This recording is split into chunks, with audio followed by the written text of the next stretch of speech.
इस टॉपिक में हम देख रहे हैं भक्ति मूवमेंट, सूफी मूवमेंट हम दूसरे वीडियो में देख चुके हैं ऑलरेडी। सबसे पहले स्टार्ट करते हैं रामानुजाचार्य। रामानुजाचार्य का अगर हम बात करेंगे जन्म का, तो उनको जन्म 1017 में हुआ था। ठीक है, रामानुजाचार्य का जन्म कहाँ पे हुआ है? 1017 में। और इन्होंने जो इस मत की स्थापना करी है उसको बोलते हैं विशिष्टाद्वैत। अब याद रखने का तरीका ये है कि भगवान राम का हमारे देश में, इंडिया में कोई विशिष्ट स्थान है, तो रामानुजाचार्य विशिष्ट स्थान। और हर कोई कैसे कहता है कि श्री राम।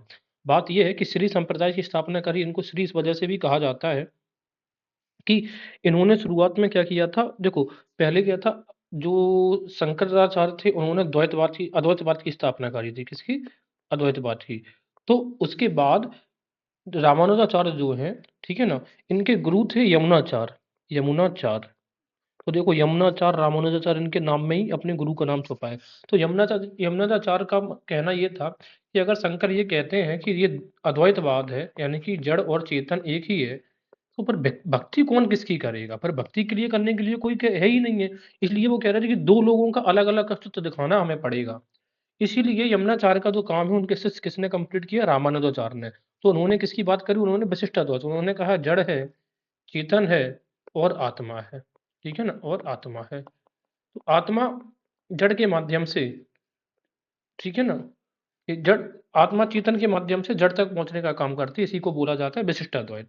अब बात यह है कि इनको दक्षिण का विष्णु का अवतार भी कहा जाता है। दक्षिण का विष्णु कौन है? रामानुजाचार्य है। ब्रह्मसूत्र पर टीका लिखी, क्योंकि ब्रह्मसूत्र ये क्या है? वेदांत है। और शंकराचार्य ने वेदांत के माध्यम से ही अपना दर्शन प्रस्तुत किया था। तो शंकराचार्य के दर्शन को काटने के लिए उन्होंने वेदांत पर टीका लिखी। वेदांत सार भी लिखते हैं, वेदांत द्वीप भी लिखी और वेदांत संग्रह भी लिखा है। साथ में रामानुजाचार्य को शेषनाग का भी अवतार कहा जाता है, ये भी याद रखिए, शेषनाग। अब शेषनाग कैसा है? राम के साथ में कौन रहते थे? लक्ष्मण रहते थे, तो शेषनाग अवतार लक्ष्मण थे ऐसे। अच्छा, रामानुजाचार्य की अगर आप बात करेंगे थोड़ी सी, तो हमें थोड़ी सी जानकारी रामानुजाचार्य जी के बारे में यहाँ से देख सकते हैं कि रामानुजाचार्य का जो जन्म है वो जनरली तमिलनाडु के पेरम्बदूर में हुआ था 1017 में। साथ में इन्होंने श्रीरंगम, इनकी गतिविधियों का मुख्य केंद्र था। क्या नाम था? श्रीरंगम। देखो, श्रीरंगम का मुख्य केंद्र था और श्री संप्रदाय की स्थापना करी थी। ये कहा जाता है कि लक्ष्मी देवी जी ने इनको बोला था कि ये वेदों की व्याख्या करें, इसी वजह से श्री संप्रदाय, और श्री नाम है लक्ष्मी जी का, ठीक है ना, श्री जी। इन्होंने श्रीरंगम के एक यतिराज नाम का एक सन्यासी था, सन्यास की दीक्षा ली। किससे? सन्यास की दीक्षा ली है यतिराज से। इसके अलावा कुलोत्तंग का उस समय प्रभाव था। और ये इलाका आता है तिरुचिरापल्ली इस एरिया में, तिरुनेलवेली इस एरिया में। तो यहीं पर कुलोत्तुंग जो था, चोल राजा था, ये एक्चुअली में शिव समर्थक था, शैव धर्म का था। तो इतना कट्टर शैव था कि इसने रामानुजाचार्य को बाध्य कर दिया कि श्रीरंगम छोड़ना पड़ गया उनको। तब वो श्रीरंगम छोड़ के गए तो रामानुजाचार्य ने उनके जो गुरु थे कांची में उनके गुरु थे यादव प्रकाश, उनसे वेदांत की शिक्षा ग्रहण करी।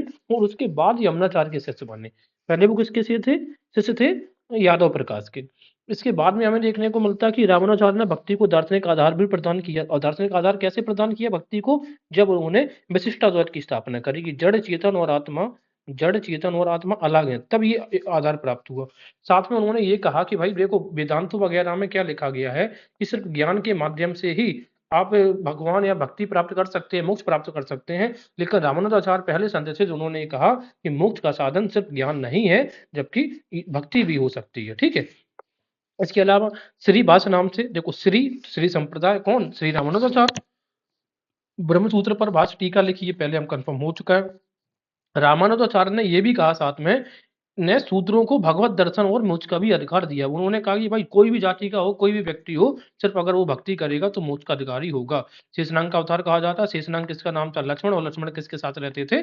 श्री राम के साथ, तो रामानुजाचार्य। इसके अलावा रामानुजाचार्य जब यहाँ से वहां भटक रहे थे, जब कुलोत्तुंग ने उनको बाहर निकाल दिया था, तो वो होयसाल वंश में पहुंचे। तो वहां का होयसाल वंश का जो शासक था उसका नाम था विटिंग। एक्चुअली में वो जैन शासक था, जैन धर्म को मानने वाला। विटिंग ने बाद में अपना नाम बदल के रख दिया, इन्हीं के प्रभाव में विष्णुवर्धन, और वो वैष्णव धर्म का शासक बन गया था, अनुयायी। इसके अलावा जो रामानुजाचार्य हैं, इनकी मृत्यु के बाद इनका संप्रदाय दो में डिवाइड हो गया, दो पार्ट्स में, यानी कि दो संप्रदायों में, बड़कलाय और तेक्कलाय। तो जो बड़कलाय होते थे ये उत्तरी संप्रदाय कहला गया, और ये दक्षिणी में थे तेक्कलाय। ठीक है, तो बड़कली उत्तर भारत और तेक्कली यानी कि साउथ। तो ये चीजें हमें देखनी थी। तो ये हमने डिस्कस किया किसके बारे में? रामानुजाचार्य। तो श्री संप्रदाय, शेषनाग का अवतार, दक्षिण विष्णु का अवतार, ये सब चीजें। इसके बाद आता है निम्बार्काचार्य। तो देखो निम्बार्क, बार्क हमने इसको याद करेंगे बार्क से हम कैसे, BAR के, बार्क मीन्स क्या होता है, भौंकना या काटना, ठीक है। तो ऑफेंसिव नहीं होना है, बस याद करने का तरीका। तो बी से बार्क, बी से वृंदावन, तो निम्बार्क आचार का स्थान कहाँ था, वृंदावन। और बार्क, बार्क भास्कर है, ठीक है ना, भास्कर, तो बार्क भास्कर। इसके अलावा इनका जो था वो था निम्बार्का का द्वैता द्वैत या भेद अभेद या सनक संप्रदाय। तो याद करने का तरीका कैसा है, बार्क है ना, तो दो दो बार द्वैत अद्वैत, ठीक है ना, द्वैत भी है और अद्वैत भी है। या फिर सनक है तो द्वैत भी है अद्वैत भी है, तो कुछ पता नहीं चलता, भेद अभेद।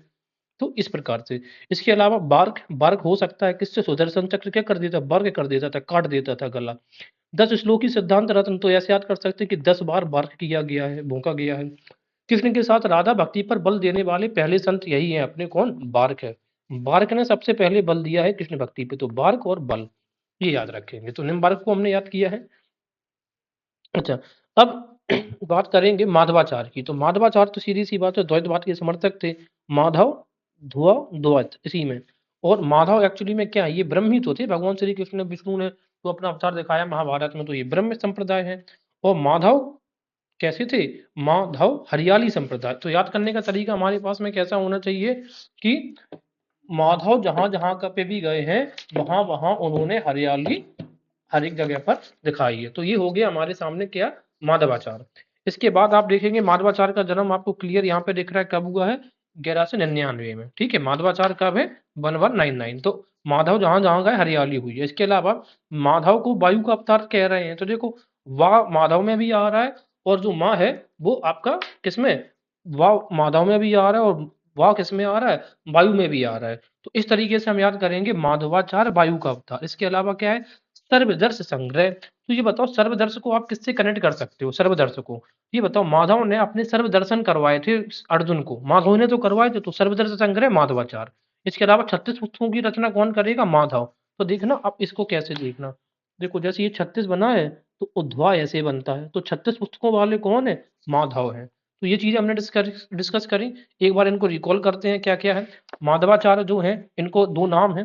पहली बात तो ये है कि माधवाचार्य ध्वा द्वैतवाद कहा जाता है, और माधव ब्रह्म थे तो ब्रह्म संप्रदाय, या फिर हरियाली संप्रदाय। माधव जहां जहां पे गए हैं, ठीक है ना, माधव हरियाली संप्रदाय। इसके अलावा माधव को वायु का अवतार कहा जाता है, तो दोनों के नाम में वाह वाह दिख रहा है हमें, वायु का अवतार है। इसके अलावा सर्वदर्श संग्रह, तो सर्वदर्शन करवा दिए थे अपने विराट रूप के, किसने, माधव ने, किसको, अर्जुन को। 36 पुस्तकों में तो हमने देखा कि जिस तरीके से धा बन रहा है इनके नाम में, ये जो धा बन रहा है इनके नाम में धा, और ये तीन बना, तो 36 पुस्तकों की रचना करी है।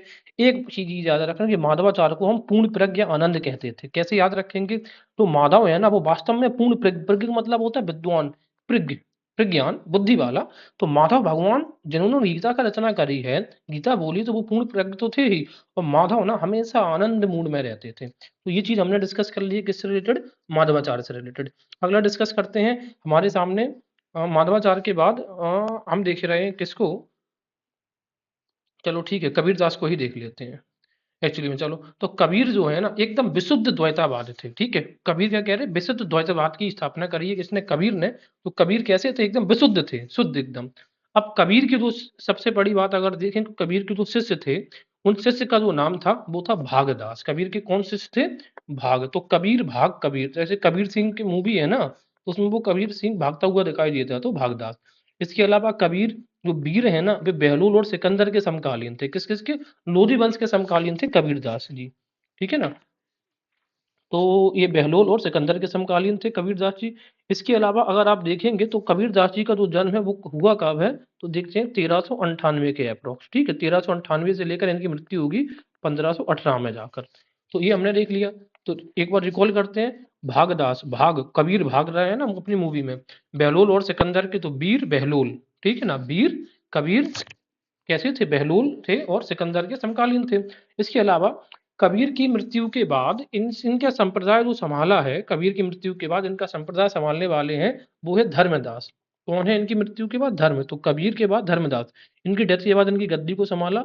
और धर्मदास और कबीर की जो संकलन है वार्ताओं का, वो लिखा गया है अमर मूल में। किसमें, अमर मूल में इनकी कन्वर्सेशंस लिखी गई हैं। दूसरा है कबीर की, अगर आप पुस्तकों की बात करेंगे तो सबद, सखी, रमैनी, ये तो सबको पता है। और कबीर मंगल, यानी कि कबीर की बातें कैसी थी, मंगल थी। कबीर एकदम बसंत मौसम टाइप के थे, कबीर होली भी खेलते थे और कबीर कैसे थे, ताल थे, रेख ताल भी थे। ठीक है। अगर कबीर के स्टार्टिंग जीवन की अगर आप बात करोगे तो आपको यहाँ पर क्लियर दिख रहा है कि इनका जो पालन पोषण है शुरुआत में नीरू व नीमा दंपत्ति ने पाला था इनको। किसने पाला था? इनका नाम क्या था दंपत्ति का? नीरू और नीमा। बाद में और कबीर एक वैसे व्यक्ति थे बड़े, इन्होंने सती और बाल विवाह का भी विरोध किया, क्योंकि कबीर दास ने जो पाखंडों पर प्रहार किया, जैसे जात पात ओ सॉरी कहते हैं कि काकड़ पाथर जोर के मंदिर लियो बनाए, सॉरी काकड़ पाथर जोत के मस्जिद लियो बनाए, वाह चढ़ी मुल्ला वांगदे क्या बहरा हुआ खुदाए। साथ में ये भी कहते हैं कि पाहन पूजे हरि मिले तो मैं पूजू पहाड़, तात आए चाकी भली पी से खाए संसार। तो इस प्रकार की जब वाणी कवि कहते हैं तब समाज धार्मिक बुराइयों की कटु आलोचक थे ये। तो इसी प्रकार से सती और बाल विवाह का भी विरोध कौन करने वाले हैं? बासे बाल विवाह का बासे वीर। तो ये चीजें हमने देख ली हैं अब तक। इसके बाद हम देखेंगे क्या कि शेख तकी से दीक्षा ली थी कबीर ने। किससे दीक्षा ली थी? शेख तकी, याद रखना ये। इसके अलावा मिरात उल असरार में कबीर को फिरदौसी सूफी भी कहा गया है। पूछ सकता है कि फिरदौसी सूफी किसे कहा गया? तो एक ही सूफी जैसे लक्षण थे किसमें? कबीर दास में। और किस पुस्तक में कहा गया है? मिरात उल असरार। तो हमें कैसे लगेगा कि कबीर के जो सार है ना वो सूफी टाइप के दिखते हो। कैसा सूफी? फिरदौसी सूफी।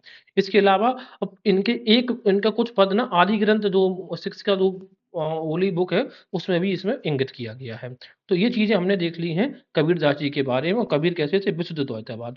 इसके बाद देखते हैं हम जो मलूक दास, ठीक है ना, जिनका जन्म हुआ था किस कहाँ पे? कड़ा में। तो इनका भी हम बाद में देखेंगे मलूक दास जी का। अब हम जरा देख रहे हैं किसका? चैतन्य निमाई विश्वम्बर। अब सबसे बड़ी बात है यहाँ पे तीन तीन नाम आपको दिख रहे हैं। एक तो नाम दिख रहा है चैतन्य, दूसरा दिख रहा है निमाई, तीसरा दिख रहा है विश्वम्बर। एक्चुअल में इनका जो ओरिजिनल नाम था वो था विश्वम्बर, बचपन का नाम था विश्वम्बर। तो कैसे याद रखेंगे? विश्व की अंबर के नीचे हर कोई व्यक्ति चैतन्य रूप से घूमता है, तो विश्वम्बर चैतन्य। दूसरा निमाई चैतन्य, निमाई चैतन्य। अब चैतन्य को विष्णु का अवतार कहा जाता था। देखो दक्षिण का विष्णु का अवतार किसे कहा है हमने? रामानुजाचार्य को कहा है। लेकिन चैतन्य को कहा ओनली विष्णु का अवतार, ठीक है। और इनको इनका जो संप्रदाय है वो है अचिंत्य भेदाभेद। अचिंत के चिंत के नाम में ही चैतन्य चिंत इस तरीके के आ रहा है। चैतन्य ने गोसाई मंडल या छह गोस्वामी की स्थापना करी थी। तो हम कैसे करेंगे? तो गोसाई, ठीक है ना, साईं कैसे? चैतन्य थे। साईं बाबा भी कैसे थे? चैतन्य रहते थे। इस तरीके से याद कर लिया। अब जो चैतन्य के जीवन के बारे में अगर आप बात करेंगे तो चैतन्य का जो जन्म है वो कहाँ पे हुआ था? नवद्वीप यानी कि नदिया दोयगी कहाँ पे है? बंगाल में है, वहां पे। इनका जो टाइटल है वो क्या है? विद्या के सागर है। देखो विद्या का जब सागर हो जाता है तभी आप चैतन्य मन होता है आपका। दो टाइम इन्होंने शादी करी। देखो एक बार से ये चैतन्य नहीं हुए, दो बार शादी करके चैतन्य हुए। साथ में गौड़ीय वैष्णव धर्म की इन्होंने स्थापना भी करी थी। मूर्ति पूजा का इन्होंने विरोध नहीं किया। चैतन्य ने मूर्ति पूजा का विरोध नहीं किया। मूर्ति पूजा का विरोध सिर्फ एक ही व्यक्ति करेगा, शंकर देव ऑफ असम। असम में मूर्ति पूजा का विरोध करने वाले, ठीक है। मूर्ति पूजा का विरोध नहीं किया। इसके अलावा सबसे बड़ी बात यह है कि इन्होंने मुस्लिम्स और निम्न जाति को टेम्पल एंट्री के लिए बात मतलब एबल नहीं माना। कहते हैं कि मुस्लिम्स और निम्न जाति के लोगों को मंदिर में नहीं घुसना चाहिए। ये कथन किसका है? चैतन्य का है। वो कह रहे हैं कि वो चेता रहे हैं इस बात को। कैसे याद रखेंगे? कि चैतन्य ने चेता दिया इस बात को कि मुस्लिम्स और निम्न जाति के लोग टेम्पल में नहीं एंट्री करेंगे। लेकिन इनके अगर आप बात करेंगे इनके शिष्यों की तो इनके शिष्यों में मुस्लिम और लो कास्ट के भी लोग थे। बट उन्होंने इस चीज का समर्थन नहीं किया। इस चीज के लिए वो चेताते हैं कि मुस्लिम्स और लो कास्ट के लोग उसमें एंट्री नहीं करेंगे। शिष्य की बात करेंगे तो इनके शिष्यों में सबसे इंपॉर्टेंट जो शिष्य उनका नाम था हरिदास। तो देखो चैतन्य के शिष्य कौन है? हरिदास है। या हरिदास के गुरु कौन है? चैतन्य। देखो हरा व्यक्ति जब हर जगह जब आपकी हरियाली जब आपका मन चैतन्य होता है ना तो आपका शरीर अपने आप हरा भरा होने लगता है। मन चैतन्य। शिष्य और थे सपा और सनातन। देखो सपा और सनातन कैसे याद करेंगे? सपा से कनेक्ट करेंगे हम चैतन्य को, ठीक है। आपका मन चैतन्य हो गया यानी कि आपकी सारी इच्छाएं सपा हो गई, सफा हो गई हैं। एक सबसे इंपॉर्टेंट इनके जो संत थे वो थे प्रताप रुद्र जो राजा प्रताप रुद्र थे गजपति। राजा प्रताप रुद्र देव गजपति उड़ीसा के थे। वो किसके संत थे? देखो प्रताप जैसे ही आएगा तो चैतन्य वाला हमें नाम याद आना चाहिए, ठीक है। चलिए तो एक बार हम चैतन्य को चैतन्य स्वामी को रिकॉल करते हैं। देखो चैतन्य जैसे ही नाम आएगा तो विश्व के अंबर के नीचे कोई भी व्यक्ति हुआ एकदम चैतन्य मन से घूमता है। और इन्हीं का नाम था निमाई प्रभु या निमाई चैतन्य। अब देखो जैसे साईं बाबा चैतन्य घूमते थे हर एक जगह, तो चैतन्य से कनेक्ट करेंगे साईं बाबा। तो गोस्वामी या गोसाई मंडल की स्थापना करने वाले कौन है? चैतन्य। दूसरी बात, जन्म कहाँ पे हुआ? नवद्वीप बंगाल में, ठीक है। टाइटल क्या है? विद्या का सागर। तो जब विद्या का सागर हमारे दिमाग में आ जाता है, विद्या का सागर हो जाता है हमारे पास, तो हमारा मन चैतन्य हो जाता है। दो टाइम मैरिड कर किया, शादी करी, एक बार में ये नहीं चेते, दूसरी बार में इन्होंने ये चेत पाए। गौड़ीय वैष्णव धर्म की स्थापना करी है। तीसरा है कि मूर्ति पूजा का विरोध चैतन्य नहीं कर रहे हैं, क्योंकि चैतन्य चिता रहे हैं किसको? क्योंकि ये तो टेम्पल की बात कर रहे हैं ना, तो फिर मूर्ति पूजा की विरोध कैसे करेंगे? लेकिन साथ में ये मुस्लिम्स और निम्न जाति के लोगों को चिताते हैं और कहते हैं कि मुस्लिम्स और निम्न जाति के लोग मंदिर में घुसने के लायक नहीं है। लेकिन फिर भी इनके शिष्यों की बात करेंगे तो मुस्लिम्स और लो कास्ट के इनके शिष्य थे, और इंपॉर्टेंट जो शिष्य थे वो कौन थे? हरिदास। तो हरिदास जो है, तो अब जैसे वो देखो, हरि होगा ना व्यक्ति, मैंने कैसे बताया कि जब आपका मन चैतन्य होता है तो शरीर अपने आप हरा भरा होने लगता है। तो चैतन्य के शिष्य हैं हरिदास, और इनके शिष्य कौन है? सपा और सनातन। तो कैसे याद रखेंगे सपा और सनातन को? कि जब आपका मन चैतन्य हो जाता है तो हर चीज सफा हो जाती है, आपके मन से सारी बुराइयां सफा हो जाती हैं। और चैतन्य के सबसे इंपॉर्टेंट जो शिष्य हैं वो हैं गजपति। गजपति, ठीक है, गजपति प्रताप रुद्र। रुद्र राजा गजपति उड़ीसा से। सबसे बड़ी बात ये भी है, चैतन्य के बारे में ये कहा जाता है कि वृंदावन के गौरव को रीएस्टेब्लिश करने वाले, पुनर्स्थापित करने वालों का नाम ही है चैतन्य। ये चैतन्य ने ही किया है, ठीक है, चैतन्य ने ही किया है। और अब कैसे याद रखेंगे कि गौरव को ये पुनर्स्थापित कर रहे हैं? क्या कर रहे हैं? वृंदावन के गौरव को पुनर्स्थापित कर रहे हैं, और ये हर किसी को चेता रहे हैं कि एक बार तुमने इसके गौरव को खत्म कर दिया था, दूसरी बार आप खत्म नहीं करोगे। ऐसे याद रख सकते हैं। इसके अलावा कीर्तन प्रथा और जोड़ी करताल भी चैतन्य महाप्रभु गाते थे। कीर्तन तो चैतन्य से रिलेटेड ही है। सबसे बड़ी बात है, कोई सोशल रिफॉर्मर नहीं थे कि ये जाति बाति का विरोध करें या फिर मूर्ति पूजा का विरोध करें। इस प्रकार की चीजें आपको याद रखनी चाहिए। और जो चैतन्य का जो था संप्रदाय, उस संप्रदाय का नाम क्या है? ये अचिंत्य भेद अभेद, राइट। तो ये चीज हमने देख ली, गोसाई मंडल क्या था ये भी हमने देख लिया है। इसके अलावा अगर हम बात करेंगे तो हम बात यहाँ पे कर सकते हैं, अगला संत है जो हमारे पास है वल्लभाचार्य जी का, ठीक है ना। तो वल्लभाचार्य जी की जो कुछ यहाँ पर हम वल्लभाचार्य जी का नहीं, ठीक है, चलो वल्लभाचार्य जी को ही डिस्कस करते हैं, या तुलसीदास जी को पहले डिस्कस कर लेते हैं, ठीक है। याद रखना कि सूरदास और तुलसीदास दोनों समकालीन थे अकबर और जहांगीर के।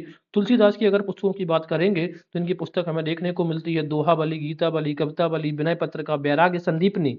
संदीपनी, ठीक है ना, तुलसी संदीपनी, बरबय बरवे मतलब तुलसी बरवे, तुलसी के पेड़ क्या हो गया? बर गया है।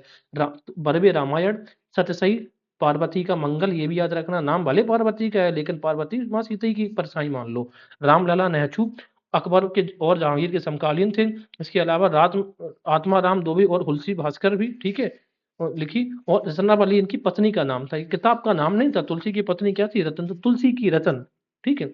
इसके अलावा हम बात करेंगे किसकी? वल्लभाचार्य की बात बाद में करेंगे। शंकर देव की हाँ ठीक है, शंकर देव की बात कर लेते हैं जरा। तो अगर आप शंकर देव की बात करते हैं तो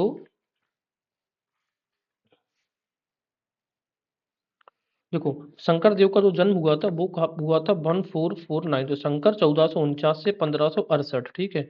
अब शंकर को ना असम का विष्णु कहा जाता है। क्या कहा जाता है? सॉरी, इनको जो टाइटल दिया गया है वो क्या दिया है? असम का चैतन्य, ठीक है ना, चैतन्य। और चैतन्य को विष्णु कहा गया है, ठीक है। शंकर देव ने कहाँ कहाँ पे धर्म प्रचार किया पहले ही जरा देख लो। एक तो असम में किया, और असम से लगता हुआ एक इलाका है बिहार का, सॉरी बंगाल का, कूच बिहार। तो कूच बिहार भले ही बंगाल में है लेकिन प्रचार किया है शंकर देव जी ने। और शंकर देव की सबसे बड़ी बात यह है कि शंकर के उपदेशों को भगवती धर्म कह के पुकारा गया। तो शंकर भगवती, भगवती मतलब जगदम्बा का ही रूप है ना, उनकी वाइफ है भगवती, तो भगवती धर्म। और शंकर एक शरण संप्रदाय। और शंकर कैसे हैं? महापुरुष हैं। तो शंकर वैसे भी महापुरुष हैं। इसके अलावा शंकर देव का जो वो था, इनका दूसरा नाम क्या था? शंकर का नारंग देव है। तो ये बताओ, शंकर भगवान को नारंगी बहुत पसंद है, ऐसे याद रख सकते हैं। इसके अलावा अगर आप बात करोगे कि शंकर ये जो है ना, ये महापुरुषीय धर्म कहा गया है। इसके अलावा वर्गीत जो परंपरा है, कौन सी परंपरा है? वर्गीत परंपरा जो है वो भी शंकर ने ही स्टार्ट करी है। ये भी चीज आपको याद रखना है। वर्गीत परंपरा किसने स्टार्ट करी है? शंकर। तो ये ऐसे याद रखो, शंकर जी की जब बारात गई थी तो वर्गीत गाया गया होगा। सबसे बड़ी बात ये है कि शंकर जो भगवान है, एकमात्र जो शंकर देव हैं, एकमात्र ऐसे संत हैं जिन्होंने कृष्ण की पूजा का विरोध किया है, लेकिन मूर्ति के रूप में। दैट मीन्स मूर्ति पूजा का विरोध किया है किसने? शंकर भगवान ने। याद रखना, मूर्ति पूजा का विरोध किसने किया है? शंकर भगवान ने किया है। और ये कहा कि मूर्ति का पूजा नहीं होना चाहिए। एकमात्र कृष्ण वैष्णव संत थे जिन्होंने मूर्ति पूजा का विरोध किया, वो भी शंकर। इसके अलावा शंकर देव जी ने कीर्तन घोष भी स्टार्ट किया है, ये दिख रहा है। नामघर कविता शंकर देव और प्रार्थना गृह भी किसकी स्टार्ट करी गई है, शंकर देव की। तो अब समस्या यहाँ पर ये आ जाती है कि इसके अलावा जो प्रार्थना गृह थे इनको बोला जाता था नामधुरा, नामघर, नामधुरा। ठीक है।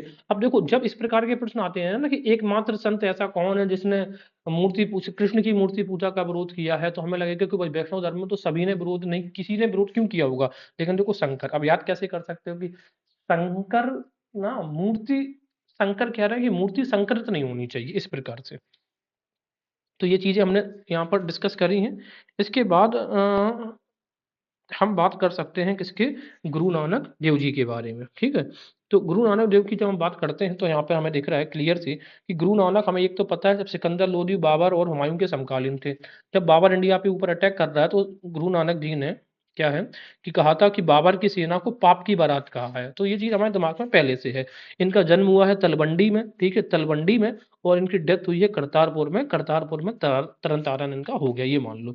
इनके दो शिष्य थे, लहना और मर्दाना। लहना जब सारंगी बजाता था लहरा लहरा के, तो उसमें वो नाच गान करते थे, कौन, अपने गुरुदेव जी। इसके अलावा सिकंदर लोदी के समय सिख रीजन की उन्होंने स्थापना करी थी, और इनका जो टाइटल है, मतलब इनका जो डेट ऑफ बर्थ है वो 147, ये 1469 आई थिंक, 1469 है, 1469, ठीक है। हाँ। तो किसके समय में इन्होंने सिख रिलीजन की स्थापना करी है, सिख रिलीजन सिकंदर के समय में। इसके अलावा इनके दो कथन बड़े फेमस हैं, यह कि यही होगी कटार है और राजा कसाई है। राजा को कसाई बांधा है किसने, सिख ने, हमारे गुरुदेव गुरु नानक जी ने। और आगामी दुनिया में कोई जाति नहीं होगी, ये इनका बहुत ही ज्यादा फेमस ये वाक्य है कि जब आगामी जो आने वाली दुनिया है ना, तो इसमें कोई भी जाति रहने वाली नहीं है। इसी वजह से वो कहते हैं कि ईश्वर मनुष्य के सद्गुण को पहचानता है, ठीक है ना, पहचानता है, उसकी जाति नहीं पूछता, उसकी जाति नहीं पूछता। और फिर बाद में कहते हैं कि आगामी दुनिया में कोई जाति नहीं होगी। इसके अलावा ये सबसे बड़ी बात है कि मेट्रोपॉलिटन कंट्रीज में ये घूम के आए थे, इन्होंने घूमा, दुनिया को जाना, तब इन्होंने अपनी फिलॉसफी ऑफ सिखिज्म को दी है। श्रीलंका, मक्का और मदीना में घूमने वाले संत हैं कौन, हमारे गुरु नानक जी, जिनका जन्म हुआ है 1469। ये चीज हमें याद हो गई है। इसके बाद अगर हम बात करेंगे रामानंद की, तो रामानंद ने पहली बार हिंदी में उपदेश दिया है। पहली बार हिंदी में उपदेश देने वाले संत हैं हमारे रामानंद। याद रखना कि ये एक्चुअल में रामानुज के कौन है, रामानुज इनके गुरुजी हैं। और रामानुज किसका, किसकी पूजा करते हैं, विष्णु भगवान की। इनको दक्षिण का विष्णु कहा जाता है ना। लेकिन रामानंद ने राम भगवान की पूजा करी है। भले रामानुज के ये शिष्य थे, तो कैसे देखते हैं, रामानुज के शिष्य थे बट राम की भक्ति करी है। साथ में साउथ इंडिया और नॉर्थ इंडिया को जोड़ने का जो पुल का काम किया है वो रामानंद जी ने किया है। इसके अलावा जाति प्रथा का विरोध भी किया है रामानंद ने। और इनके कुछ वाक्य हैं, जरा पढ़ के सुनाते हैं आपको कि जात पात पूछे नहीं कोई, जो हरि को भजे सो हरि को होई। कि जात पात कोई नहीं पूछता, जो भगवान को बचता है वो क्या हो जाता है, भगवान का हो जाता है। तो साथ में इन्होंने दूसरा क्या लिखा है कि ईश्वर मनुष्य के गुण देखता है, ना कि उसकी जाति देखता है। तो इस प्रकार से हमें एक क्लियर सी देखने को मिल रहा है कि इन्होंने क्या किया है, उन्होंने जाति प्रथा का विरोध किया। इसके अलावा जाति प्रथा का विरोध किया है तो हम अभी बाद में देखेंगे कि रामानंद ने अपने जो भक्त बनाए थे, जो इनके 12 शिष्य थे, उनमें हर एक जाति का व्यक्ति था, चमार भी था, जुलाहा भी था। एग्जाम्पल के तौर पे इनके रामानंद के कितने शिष्य थे, 12 शिष्य थे, ठीक है। कितने शिष्य थे, 12। देखो रा, ये एक जैसा दिख रहा है। अब कौन कौन थे, जरा एक एक नाम करके मैं बता रहा हूँ। जैसे कि कबीर, कबीर रामानंद के शिष्य हैं। कबीर एक जुलाहा थे, क्या थे, कबीर एक जुलाहा। धन्ना कौन थे, धन्ना जाट। पीपा कौन था, पीपा था राजपूत, एक राजपूत था, राजपुत्र है। इसके अलावा सगना था कसाई, है ना, कसाई, कसाई, कसाई सगना। इसके अलावा सेना था एक नाई, सेना का नाई, सेना। तो ये हर जाति के इनके शिष्य थे, इस प्रकार से हमें पता चलता है। इसके अलावा रामानंद पहले भक्ति सुधारक थे जिनकी महिलाएं भी, जिनकी संत थी, महिलाएं, यानी कि महिलाएं भी राम को पूजती थी। कौन कौन महिला, जैसे कि पद्मावती, पद्मावती और सुरसीर उनमें से मुख्य थी। पूछा जा सकता है कि पद्मावती और सुरसीर किसकी शिष्या थी, जो आपका हो गया रामानंद की। रामानंद का एक पद, सिर्फ एक पद, ऐसे पूछेगा कि ऐसा कौन सा संत है जिसका सिर्फ एक पद गुरु ग्रंथ में है, तो बोलोगे रामानंद, सिर्फ एक ही है। राम तो सिर्फ एक ही है ना, तो राम का सिर्फ एक पद ही काफी है। इन्होंने पुस्तक लिखी है आनंद भास। कौन सी पुस्तक लिखी उन्होंने? आनंद भास। एक्चुअली में ये ब्रह्म सूत्र पर टीका है। किस पे? ब्रह्म सूत्र पर। तो आनंद इनके रामानंद आनंद इसी में इनकी बुक का नाम छुपा हुआ हमें दिखाई देता है। तो रामानंद को रिकॉल करते हैं एक बार। क्या क्या है कि रामानंद देखता है पहली बार हिंदी में उपदेश दिए हैं, दक्षिण और नॉर्थ इंडिया को जोड़ने वाले हैं। रामानुज के शिष्य तो है रामानंद, लेकिन रामानुज ने भक्ति करी है विष्णु की और रामानंद ने भक्ति करी है राम की भक्ति। जाति प्रथा का विरोध किया है। वाक्य दिख रहा है, बात पूछे नहीं कोई, जो हरि को भजे सो हरि को होई। ईश्वर मनुष्य के गुण देखता है, ना कि उसकी जाति। रामानंद का सिर्फ एक पद, राम का सिर्फ एक पद काफी है गुरु ग्रंथ में, और इन्होंने आनंद भाष लिखी है। तो आनंद इनके नाम में ही हमें छपा हुआ दिखता है। साथ में हमें ये भी पता चलता है कि इनकी महिला भी संत थी। कौन थी महिला? इनके संत के नाम बताइए, रिकॉल करिए कौन कौन थी। अभी बताया था, एक नाम है पद्मावती। क्या नाम है? एक पद्मावती और दूसरा नाम है सुरसीर। तो पद्मावती और सुरसीर, तो ये चीज हो गई। इसके अलावा रविदास की बात करें, इन्हीं का नाम था रैदास, ठीक है ना। और रैदास की ही शिष्या थी कौन? रैदास की शिष्या थी आपकी मीराबाई। अभी हम देखेंगे। इनमें 30+ भजन इनके गुरु ग्रंथ साहिब में है। रविदास के तो 30+ भजन है गुरु ग्रंथ साहिब में, जबकि रामानंद का तो सिर्फ एक ही पद है। और इनका जन्म कहाँ पे हुआ है? वाराणसी में हुआ है। देखो, रामानंद के बारे में एक चीज हम छोड़ के चले गए कि इनका जन्म तो हुआ इलाहाबाद में, बट ये पले बड़े हैं पूरे वाराणसी में। तो जो यूपी में जो भी संत हुए हैं उनका बहुत इंपॉर्टेंट बात है। तो रविदास 30+ भजन गुरु ग्रंथ साहिब में है, वाराणसी में ये पले बड़े हैं, ठीक है। और मीराबाई और रानी झाली भी किसकी शिष्य थी? रैदास की शिष्य थी। और रैदास का एक कथन क्या है? मन चंगा तो कठौती में गंगा। और कहते हैं कि हरि सब में है और सब हरि में है। और साथ में इनका एक और कथन है कि प्रभु जी तुम चंदन हम पानी। ये सारे के सारे वाक्य किसके हमें दिखाई देते हैं? रविदास के या रैदास।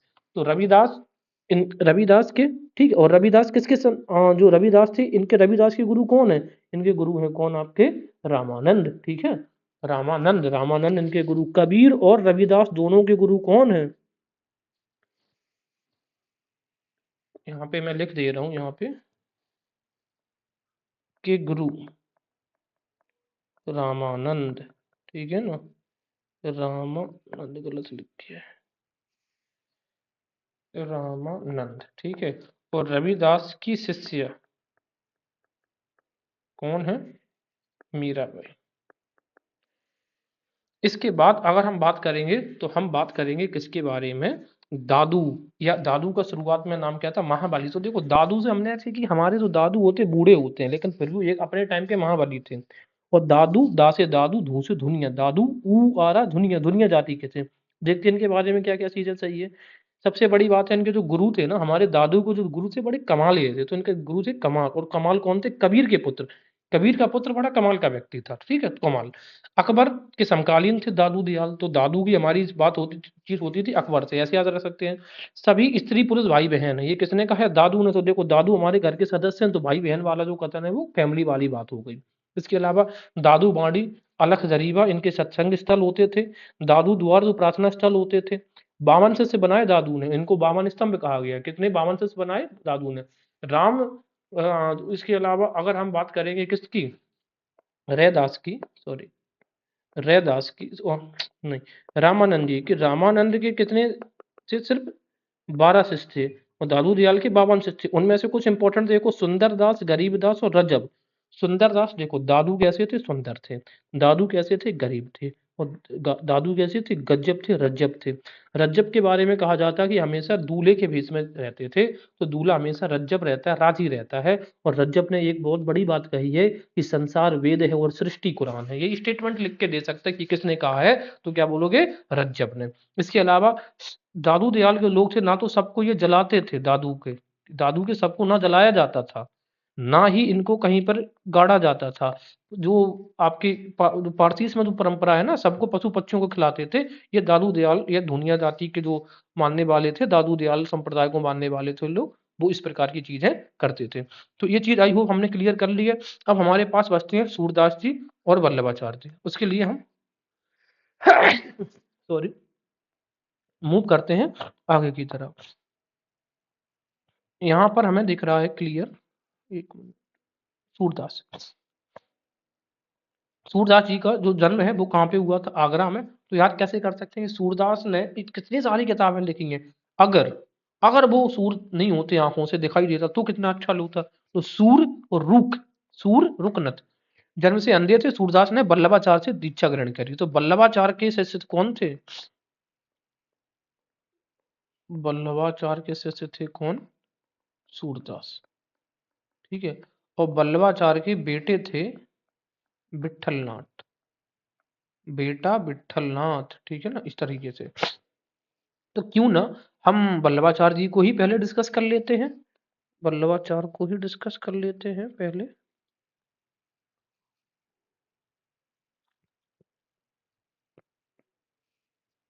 अब देखते हैं बल्लभाचार्य। तो बल्लभाचार्य को हमने याद किया है, बल्ला बल्ला यानी कि बैट से। तो क्या है, 1479, 79 का बल्ला आ रहा है।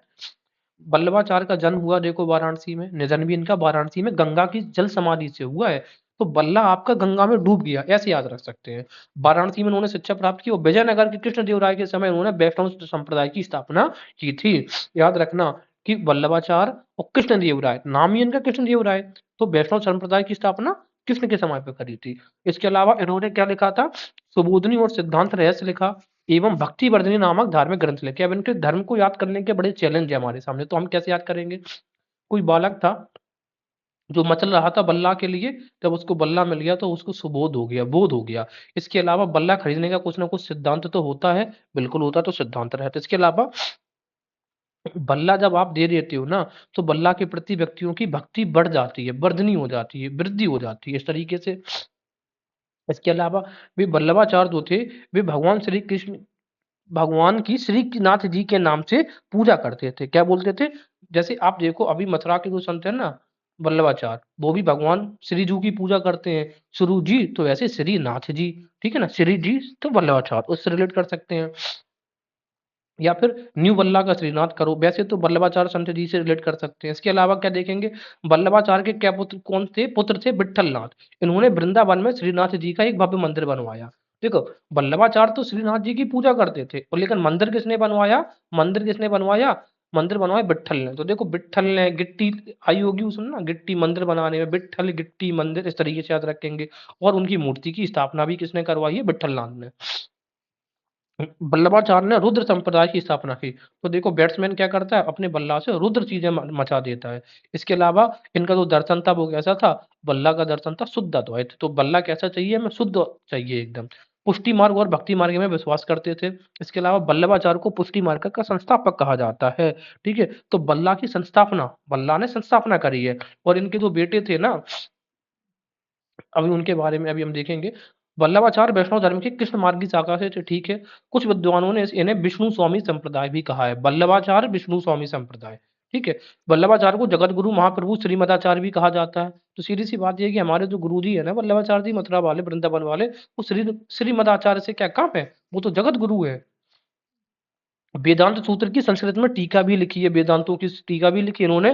देखो ये बहुत इंपॉर्टेंट चीज बन जाती है कि 4 वेद 6 शास्त्र और 18 पुराणों का अध्ययन करने वाले कौन थे? वो थे बल्लभा। अकेले सिर्फ उन्होंने बल्ला नहीं पकड़ रखा था वल्लभाचार्य जी ने, इन्होंने 4 वेद 6 शास्त्र 18 पुराणों का अध्ययन किया है। बासे बल्ला और बासे बैसवान अवतार, यानी कि अग्नि के, यानी कि अग्नि में आपका बल्ला चला गया। देखो बल्ला अग्नि में चला गया और बल्ला आपका पानी में डूब गया, गंगा में समाधि भी ली थी इन्होंने। ऐसे याद रखना है। वल्लभाचार्य चैतन्य महाप्रभु के कौन से समकालीन थे, क्योंकि चैतन्य महाप्रभु का जो जन्म है 1486 में हुआ है, और वल्लभाचार्य जी का जन्म हुआ है 1479 में। इसके अलावा अब वल्लभाचार्य के जो पुत्र थे उन्होंने विट्ठल ने जो गिट्टी के माध्यम से टेम्पल बनवाया था, अकबर ने इनको गोकुल व जयपुरा की जागीरें प्रदान की थी, एवं गोस्वामी की उपाधि दी थी। तो याद कैसे रखना, देखो अकबर ने कहा है विट्ठल से कि तुम तो बैठे ही रहते हो ना, इससे अच्छा तुम गोकुल और जयपुरा की जागीरें ले लो। ठीक है। और बैठे बैठाए उनको क्या बोला जाने लगा? गौ स्वामी, गो के स्वामी। ठीक है। तो विट्ठल द्वारा अष्टछाप की स्थापना की गई। अब विट्ठल ने देखो, देखो पुष्टि मार्ग की संस्थापना किसने करी है? पुष्टि मार्ग। तो बल्ला कैसा चाहिए? हष्टपुष्ट चाहिए। लेकिन अष्टछाप की अष्टछाप तो वो करी है किसने? विट्ठलनाथ जी ने। अष्टछाप में 8 आते थे। 8 क्या आते थे? संत कौन कौन से? अब इनके नाम बहुत जरूरी हैं। देखो सूरदास, कुंभन दास, परम आनंद आता है ना, परम आनंद है अष्ट, कृष्णदास, शीत स्वामी, गोविंद स्वामी, चतुर्भुज दास, नंददास। सीधी सी बात, अब 2 लोग नहीं आएंगे। एक तो सुंदर दास नहीं आएंगे, जो आपको नाम आएगा ना एग्जाम में एलिमिनेट करने के लिए बता रहा हूँ, वो एक गरीबदास इसके पार्ट नहीं थे। तो दो इनके पार्ट नहीं थे, सुंदरदास गरीबदास। क्यों? क्योंकि मैंने क्या बताया था, सुंदर दादू कैसे थे, सुंदर थे, और गरीब कैसे कौन थे, दादू गरीब भी थे। तो दादू दयाल जो थे उनके क्षेत्र से थे सुंदरदास और गरीबदास। ठीक है, मैं फिर से रिपीट कर रहा हूँ, उनके नाम किशोरदास, कुंभनदास, परमानंद, कृष्णदास, छित स्वामी, देखो छा से छित स्वामी है, गोविंद स्वामी है, नंददास है, चतुर्भुज दास है, चार भुजा वाले भी है, छित वाले, छह छाती वाले भी हैं, लेकिन कौन नहीं है, एक तो सुंदर नहीं है और गरीब नहीं है। ना हम सुंदर है और ना हम गरीब हैं। इस तरीके से याद रख लो अष्टसाप में। कबीर, नानक व दादू की भांति इन्होंने भी गृहस्थ जीवन को आध्यात्मिक उन्नति में बाधक नहीं माना तथा इन्होंने भी संन्यास नहीं लिया था। याद रखो कि जो वल्लभाचार है, भाई वल्लभाचार्य ने बल्ला से कभी संन्यास नहीं लिया है। वल्लभाचार्य ने प्रायश्चित, आत्मसंताप तथा संसार त्याग पर बल भी दिया है। ये चीज आपको याद रखना है। इसके अलावा अब हम बात करते हैं अपने सूरदास जी की। तो सूरदास जी के बारे में क्या बताया था, अभी डिस्कस किया था कि रुकनत गांव, सूर रुकनत आगरा, अगर वो सूर ना होते, अंधे ना होते तो और किताबें लिख देते। सूरदास जी के गुरु कौन थे, वल्लभाचार्य थे।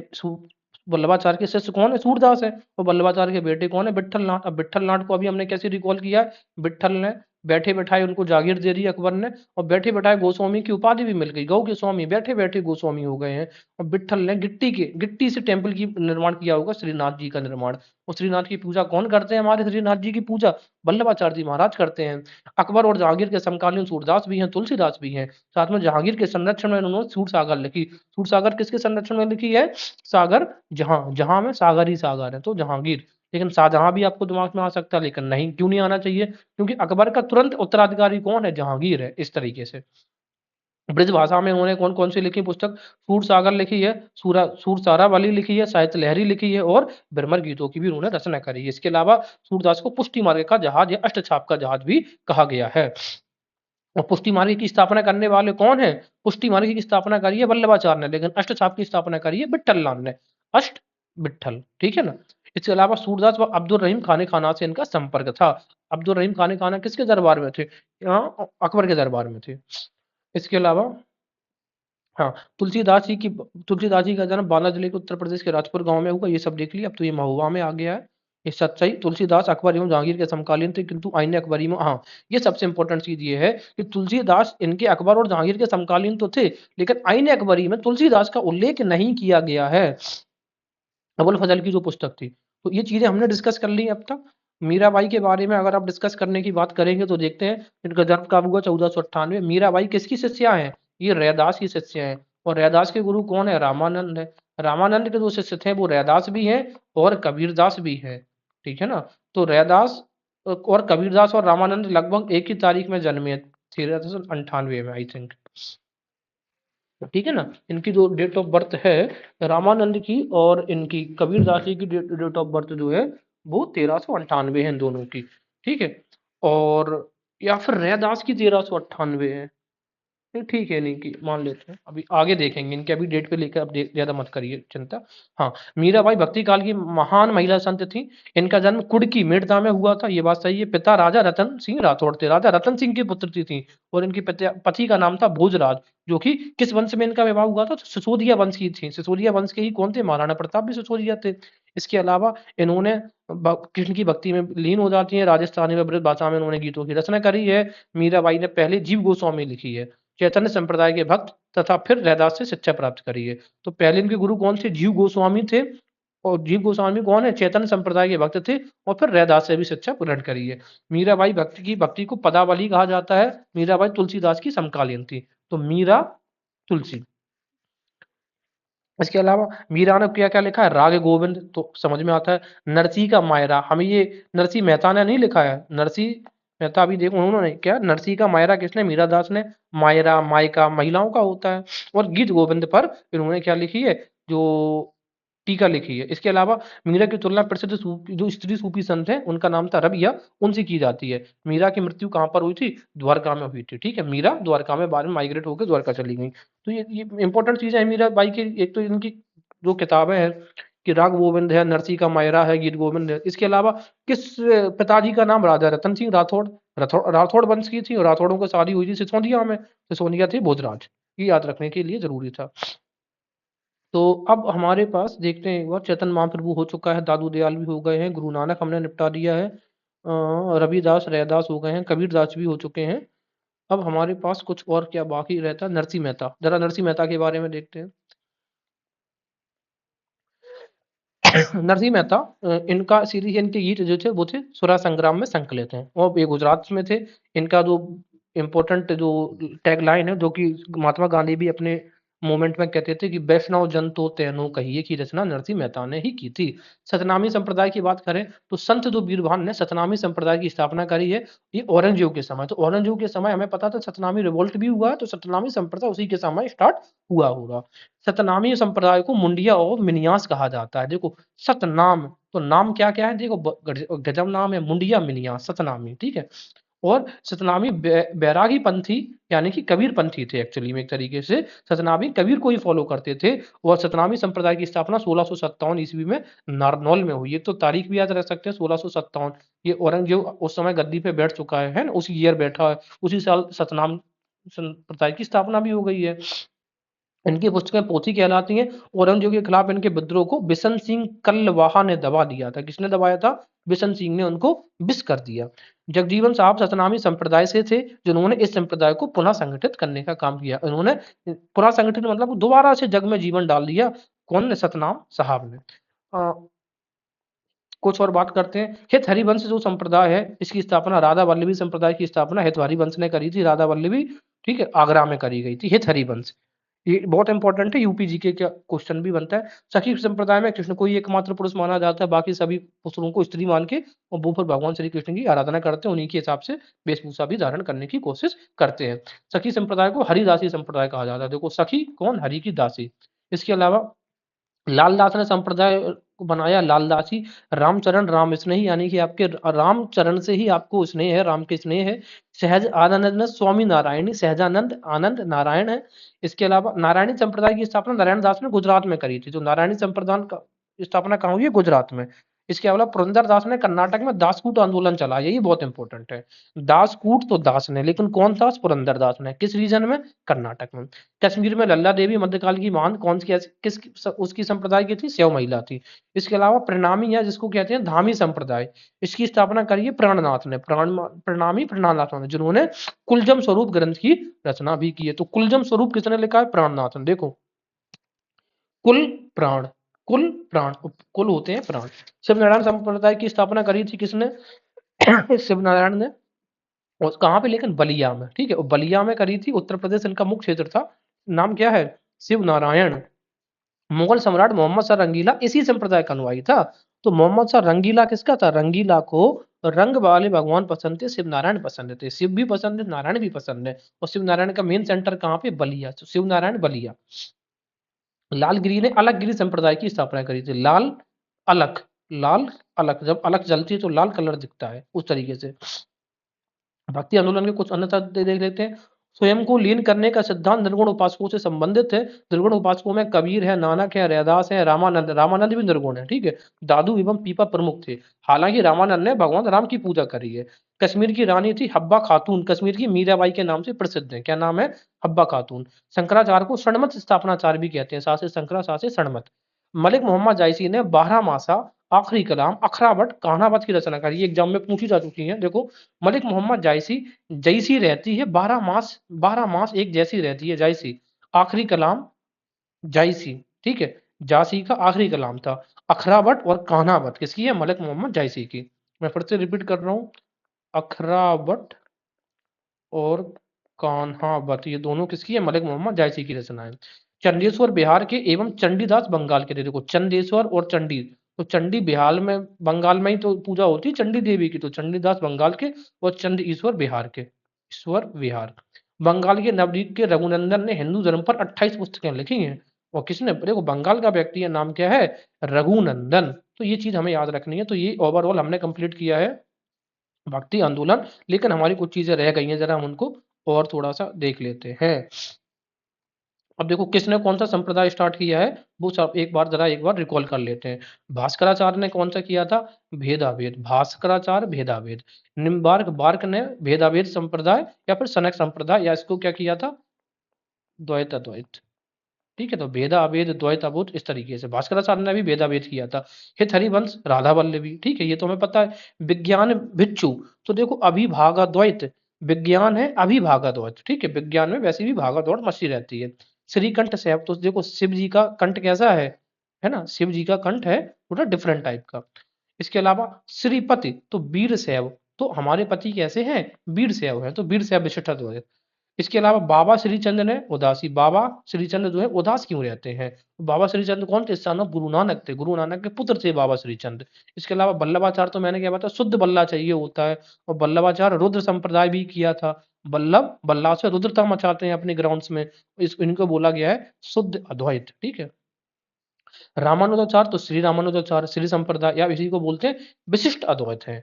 ये विशिष्ट अद्वैत यानी कि जड़ चेतन और आत्मा तीन चीजों को माना है, तो ये विशिष्टता की बात करी है। रामानुजाचार्य यमुनाचार्य के शिष्य थे। माधवाचार्य तो प्योर द्वैतवाद के हैं, तो एक जड़ है एक चेतन है, ये दो चीजें हैं। शंकराचार्य अद्वैतवाद के प्रमुख है, प्रमुखता है। दादू दयाल ने पार ब्रह्म, तो दादू दयाल पार ब्रह्म संप्रदाय, पार ब्रह्म, दादू ने ब्रह्म को भी पार कर दिया था। और रामदास ने सबके लिए परमारथ किया है, भगवान राम ने तो सबका अपना जीवन परमारथ के लिए ही गुजार दिया है। तो ये चीजें हमने रिकॉल करी हैं एक बार, इन्हें आप एक बार और पॉज करके और आंख बंद करके एक बार इन्हें रिकॉल कर लिया जाए। कई बार जन्म तिथि लगाने के लिए आ जाती है, तो जरा एक एक बार करके हम देख लेते हैं। तो सबसे पहले हम रामानुजाचार्य को याद रखेंगे। रामानुजाचार्य का जन्म हुआ था पेरम्बदूर तमिलनाडु में 1017 से 1137। फिर हमारे आते हैं माधवाचार्य, माधवाचार्य 1238 से 1317, 1238 से 1317।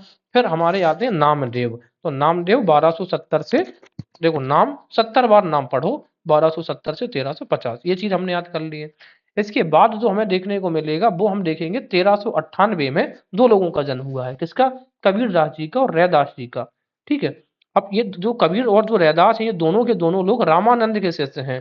तो रामानंद के दो शिष्य रैदास और कबीरदास, इन दोनों का जन्म हुआ है 1398 में, ठीक है। और रैदास की जो शिष्या हैं मीराबाई, उनसे ठीक उनका जन्म ठीक 100 साल के बाद होता है, 1498, ठीक है। 1398 से 1498, ये तो भाई गड़बड़ है, बट यही तारीख है।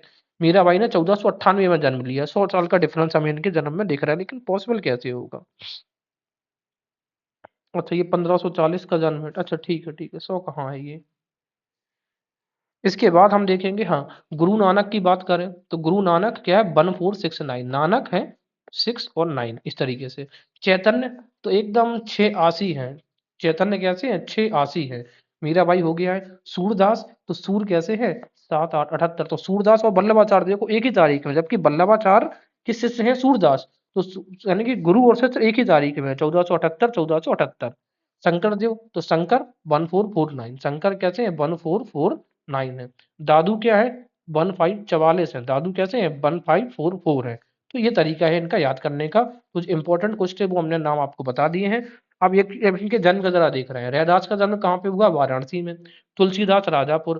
कुंभन दास याद रखना बहुत इंपॉर्टेंट है, ब्रज में। ब्रज में कुंभ कुंभ कुंभ मेला मान लो कहाँ लग रहा है, ब्रज में। कुंभन दास ब्रज के, मलुक दास कड़ा प्रयागराज, कबीर दास वाराणसी, गुरु नानक पंजाब, चैतन्य बंगाल नवद्वीप, मीराबाई राजस्थान में, सूरदास से ही फरीदाबाद में इनका जन्म हुआ है, ठीक है। या फिर रुकन गांव, रुकन आगरा भी क्या उसमें लिखा है, लेकिन अभी से ही फरीदाबाद मान के चलेंगे न्यू अपडेट्स के हिसाब से।